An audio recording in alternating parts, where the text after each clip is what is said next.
Standing up in McKinney, this is According to Callus, episode 525, and it's Tuesday, so that means it's Texit Tuesday. That's right, ladies and gentlemen, and as a reminder, the Texitcon starts the 9th. That's this Thursday, going through the 12th, which is Sunday, in Waco, Texas. You still have time to come and join us.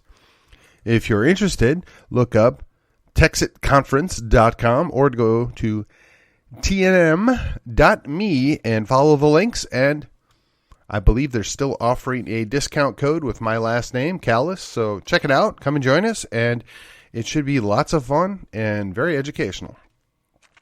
That being said, before we get into the topic du jour today, let me remind you the biggest way that you can help me continue to grow this program, make a difference, and quite frankly, stand in the gap is to like, share, and subscribe this program.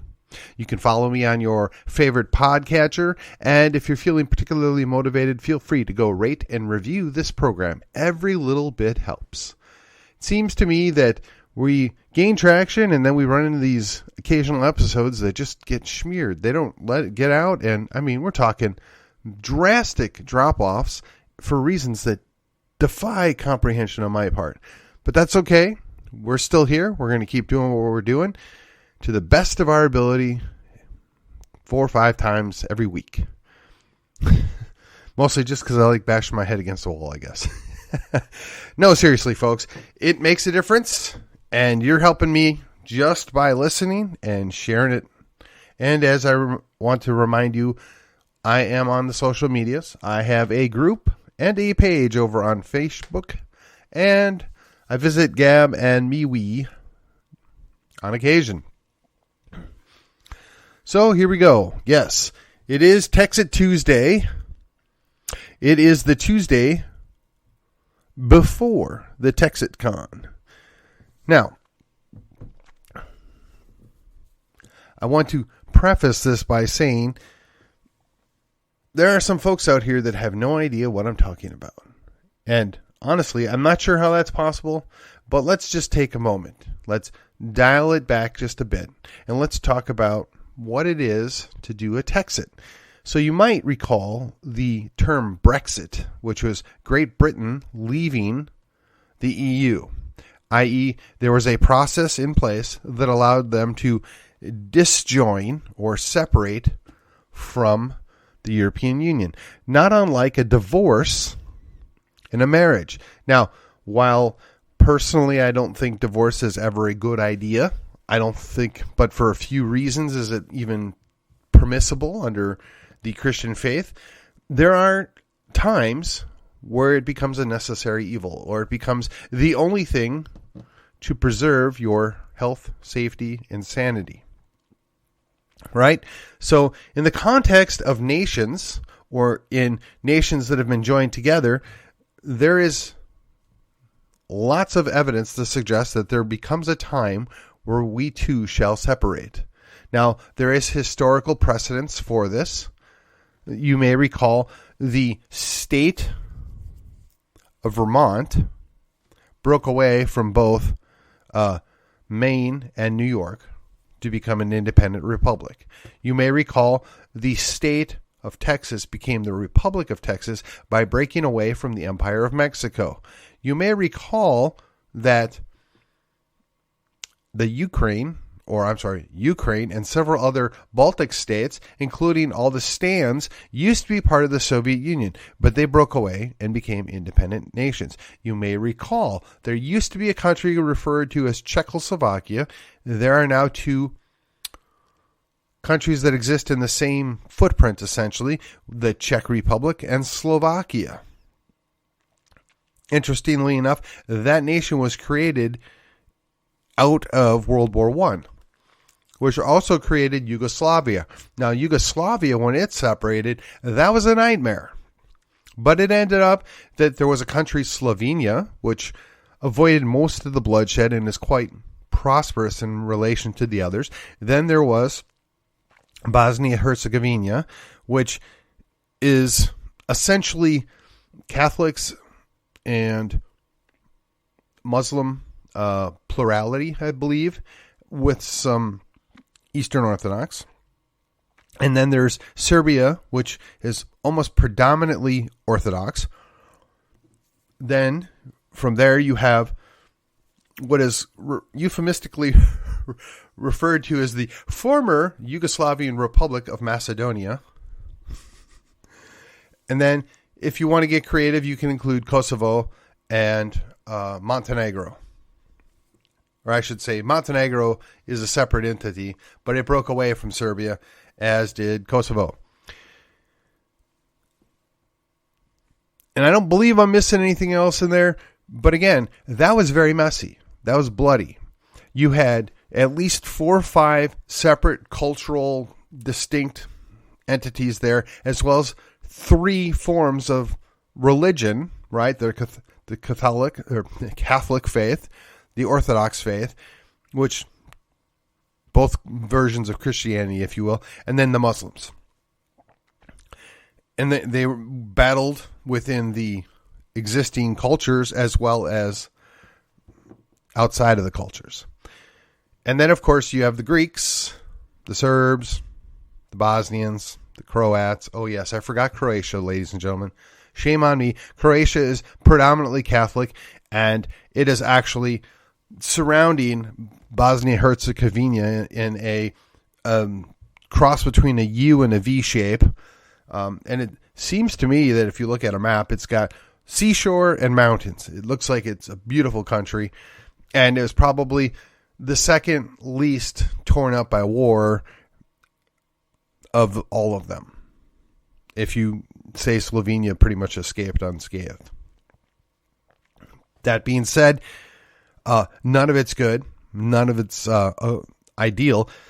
But it broke up because they were shoved together when they really probably had no business being shoved together. And to go even further than that, you had Germany that was divided and then put back together. Then you had Poland that existed, didn't exist, existed, and then didn't exist and existed again. And then you can look at the several divisions, if you will, between Germany and France. The Alsace and Lorraine come to mind off the top of my head. There are many of examples of partitions and divisions and creations of new countries and subdivisions. So there's nothing special or nothing unique. And then drifting back over to our own continent, Quebec's tried to separate from the rest of Canada at least twice in my lifetime. And they say that the matter was settled essentially by conquest, right? The North, the Yankees, put down the separation. They prevented the divorce. If you prefer, it was the abusive husband locked up the wife in the basement and didn't let her get away. If you think that sounds harsh, then you don't know about Sherman's March to the Sea and the military dictatorship that forced everybody to comply, otherwise known as Reconstruction. But again, there is history of separation. There is history of independent nationhood coming up later. I mean, if you want to look at Central America, it used to be a number of states that were combined together. Then they separated, and then Panama was created out of Colombia, I believe. Wow. Geography just fled my mind for a moment there. So it does happen. This is not an anomaly. It's actually an anomaly that the nation stayed together as long as it has thus far. We're at plus 250 years, and it's an uncommon occurrence. If we start the clock at 1776, once we hit 26, that's 250 years. We're closing in on it. Historically, 225 or somewhere around those time frame is where things start to fall apart. And you can look at the various reasons why that may be, but the fact of the matter is, it doesn't matter. It doesn't matter why it fails. It does. What I'm here to suggest to you is, rather than continuing to look at it as secession, rather than continuing to look at it as, some kind of brutal separation. Look at it as a group of people deciding they want their own representation. They want their own independence. Now, we're willing to play ball. We're willing to stick around and stay on the team, but you got to give a little autonomy there, right? You have to play ball. If you're not willing to do that, well, then we might just have to go. But it's an opportunity to declare our independence. It's an opportunity to separate from a traumatic situation, an abusive relationship. Now, you may say that's not fair. You may say that that's wrong. But again, let me remind you, there is historical precedence for this. Just because we weren't successful one time doesn't mean that we shouldn't try again. If at first you don't succeed, try again, right? So, there are corrective measures that could be done. There are deals that could be cut. There are plenty of opportunities that could make it an unnecessary situation. I will just tell you, I don't believe that's ever going to happen. In fact, I believe that's even less likely to happen than the de jure peaceful independence. So given my choice, I'm going to continue to work for a de jure independence. And along the way, hopefully we'll pick up the de facto independence. Now, for those of you that don't know the difference, de jure is basically recognized by law, whereas de facto means is whether it's law or not, that's the way it is. And that's just the simple, dirty explanation of it. The layman's terms, if you prefer. And if you doubt me that it's possible, or if you doubt me that those things can be done, I will point you to the behavior of California, Colorado, Washington, and Oregon. They routinely dismiss federal laws and do their own thing, and the feds do nothing. I mean, they stomp their feet, they threaten highway funds or something, but they do nothing. What's interesting to me is that we continue to play along with this charade. Yeah, I know we have Fort Sill here, which apparently they're going to... It's not Fort Sill, I'm sorry. Fort Hood. Fort Sill's in at least 2 states over. Fort Hood. Apparently they're going to rename it, but as far as I'm concerned, it will always be Fort Hood. And my answer to that is, so what? They can relocate. I mean, we'll buy the land if that's what they really want. Or we could have it as a giant embassy. I mean, we want to part on familiar and friendly terms. We don't want 2 enemies or 3 enemies on the border, right? Who wants that? We would like no enemies. We'd like to be at peace with all and trade with all. That's the ideal. I don't know that if it's a practicality or not, but I don't see why it's a net negative for the feds to let it go. I mean, if you really want to look at something interesting, look at the Greater Oregon movement, right? The Greater Idaho movement. These are the folks in Oregon that are actually east of the Cascades, and they're basically saying, look, we have an entirely different culture east of the Cascades. We have far more in common with Idaho than we do with the folks that are in Willamette Valley and on the coast in Oregon. We're willing to part ways with them peacefully. They can keep all that stuff, and we're just going to move these lands over and to become part of Idaho. And really nobody loses out on this, and it is gaining some steam. It's an option, right? It's the people wanting to be better represented by their government. What I'm suggesting to you is, if we're going to keep having a state government that is always going to defer its responsibilities, its duties, and the initiative to the federal government, then perhaps we don't need a state government.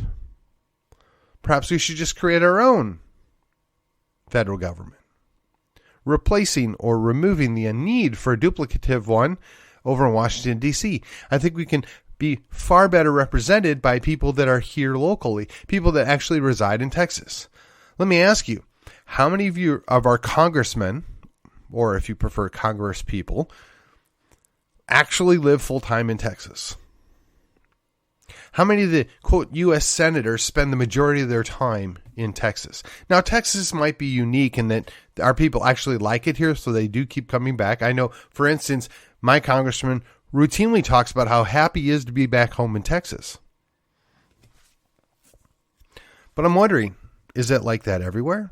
Is it like that for every congressman, every senator? I highly doubt it. And if you break it at the macro level here, right? Do you really think we can be adequately represented by 435 people, a couple thousand miles away, when we have 320 million people that we acknowledge are citizens? Do you really think that's a good way to operate? Do you think that's adequate representation? I don't. But I also know that it's be unwieldy to have several thousand people be congresspeople, right?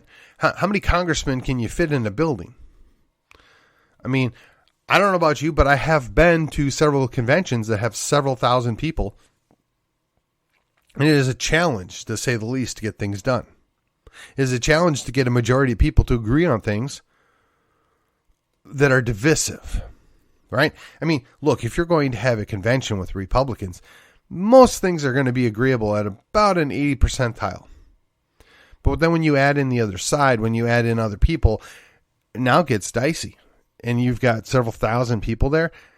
Maintaining control and order becomes near impossible.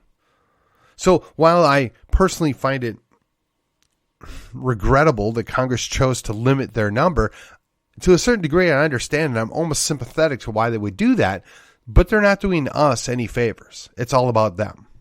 It's all about maintaining their control and make sure that they hold all the cards. And again, I understand that. I'm not necessarily offended by it, but I also realize that is a limitation. When you're representing so many people that you can't properly represent them any longer, that's the problem. This is where Brian McClanahan chimes in with the think locally, act locally, right? You make your government representation small enough to where you can actually have people that theoretically could meet a couple thousand people and properly represent them in some way, shape, or form. I mean, even my city, which has got, 210,000 people, is represented by 7 people. So in theory, 30,000 people per person. But then 2 of them, then add the mayor, are actually at large. So that really means that you have 4 districts that are represented. So each councilman essentially represents 55,000 people. What's the likelihood that that councilman actually gets to speak with even 10% of that 55,000 people? What's the likelihood that there's any really good representation? Now, magnify that when you go further up the food chain here, right? You have a state rep. We have 1.2 million people in the county. We have 4 state reps that cover the vast majority of the county. That means maybe 250,000 people in the district. And I don't know what the actual number. There is an actual formula. It might be 280,000. I don't remember. But still, let's just ballpark it. It's 250,000 people. What's the likelihood that your state rep can actually properly represent you at 250,000 people? I'd say not very good.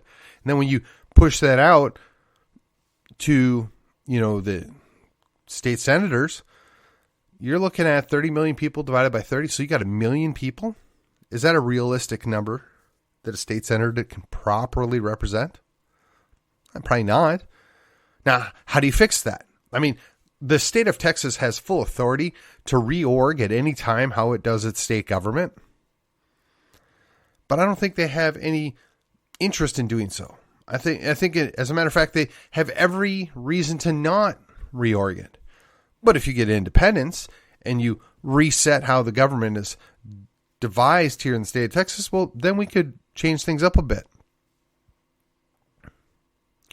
Maybe we have, for every 10,000 people, a state rep. Maybe for every county, you get a state senator. Or maybe you say for every county that has over 500,000 people, they get 2 state senators. And for every county that has over 1 million, they would get 3 state senators.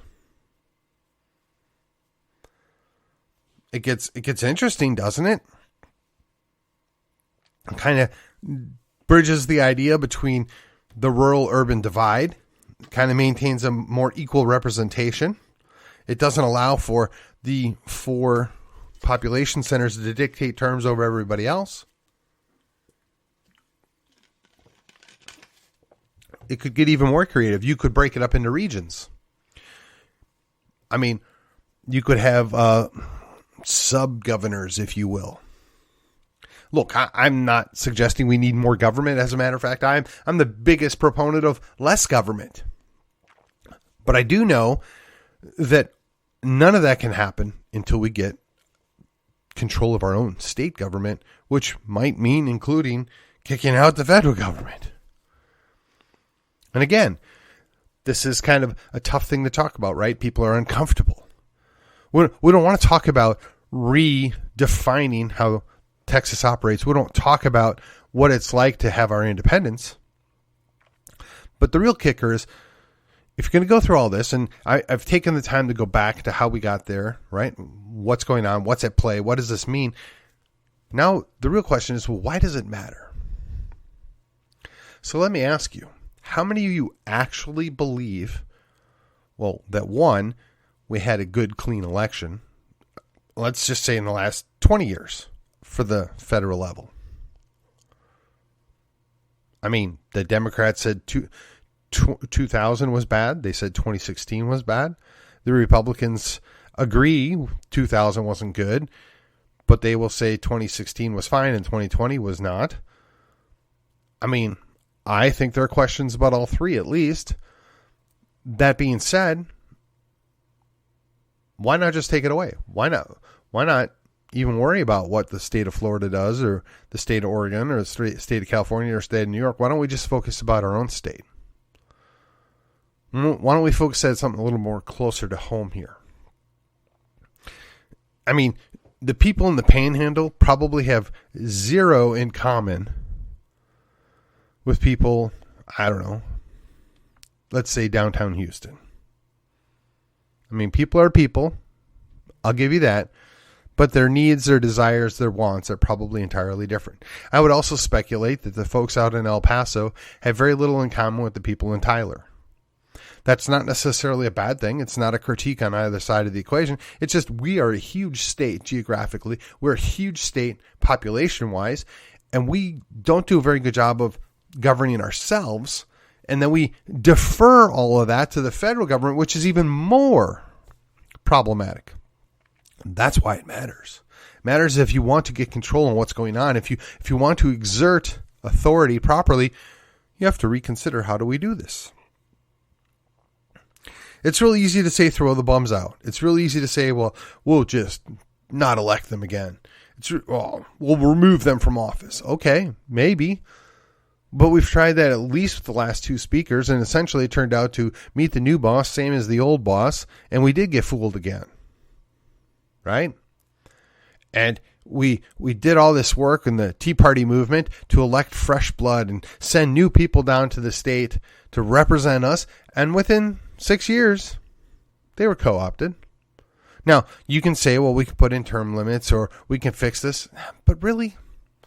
No, there's too much money in it. There's too much control. There's too much, and it's actually because government has so much authority and because government has so much power that all those people are interested in who's in government. But if you didn't have a government that had so much power and so much authority and so much weight they could bring to different things, nobody would really care. The problem is there's a whole lot of people that would love nothing more than to be left alone. But the problem is the Yankees won't let you. The problem is the Yankees feel that they know how to run your life better than yours, and they're the ones that are in government. They're the ones that are coming after you, and they're the ones that are worried about what you're doing in your own backyard. They're never going to leave you alone. And the people like me, who would be perfectly content to just be left alone, we're trying to tell you, we're trying to warn you. I agree. We would love nothing more to be just left alone and just do our own thing. But they're not going to let us. You have to fight back. You can make a difference right here, right now. But you have to wake up. You have to be involved. You have to do something while you still have an opportunity.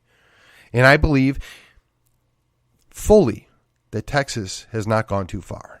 I believe fully that Texas can and still will be a beacon of liberty. A beacon of freedom for the rest of our own country, much less the rest of the world. But we can only do that if we, the people, are activated, if we, the people, understand what's at play, if we, the people, stay involved, if we, the people, stand. And to be clear, I want to be very clear about this. I would not advocate, and I do not advocate, violence, breaking the law, taking matters into your own hands. Now, look, I'm a father. There are things that, you think about as a father where maybe you would violate those. But this is not that case. This is nowhere near that. This is really simple. There are still plenty of perfectly legal and peaceful means to deal with this. Don't get caught up. Don't get fooled. Don't get dragged into something. If somebody's encouraging you to break the law, I can almost assure you they're an informant or they're a Fed. They just are. I mean, look at every video online. Look at everything that's gone on in D.C. Look at what happened with the governor in Michigan that was allegedly going to be kidnapped. 80% of the people involved in that were an informant or a snitch in some way, shape, or form. How does that happen? You don't want to make enemies with the feds. You don't want to make enemies with the three-letter people. But you need to know who they are. You need to know that we don't need to help them.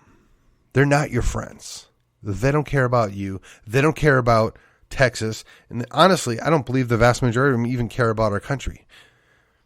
They care about their power, their control, and their pensions. Maybe not even in that order.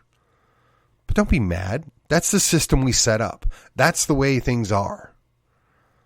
How do you fix it? Well, you have to change them. I have zero problem saying, hey, all you people in those alphabet agencies, we love what you did when you did it. You're going to get a full pension. Nobody's ever going to bother you. You're going to get a free waiver, but you need to retire right now. Just go away, sail off into the sunset. We don't need you any longer. Thank you for your service, and here's a healthy paycheck to go away. Take care of you and your family for the rest of your lives. That's not to say that greed wouldn't get the better of some of them, but they're not really the enemy. They're just the foot soldiers of our enemies.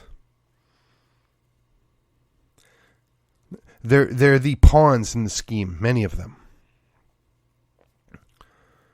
But again, if you don't understand what's going on, if you don't understand what the plays are, if you haven't studied the works of your enemies, if you don't know enough about yourself and you don't know enough about your enemy, you lose every time.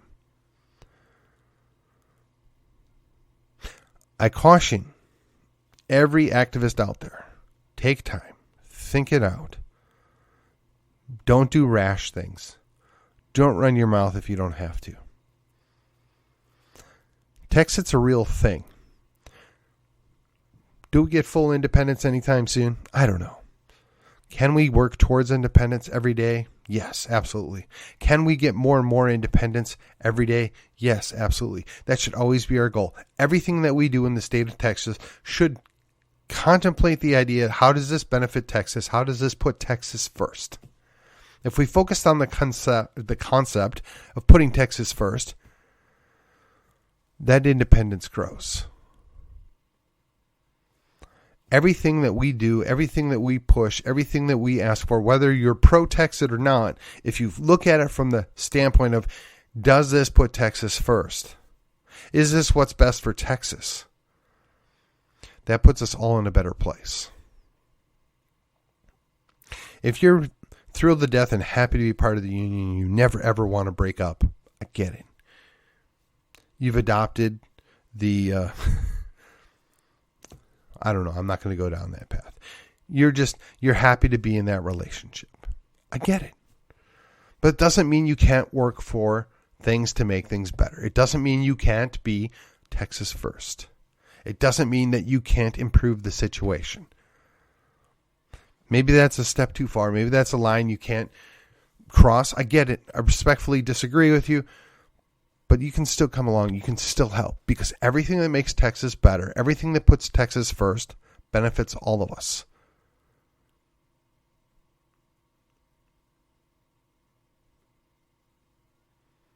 It's not that hard, folks.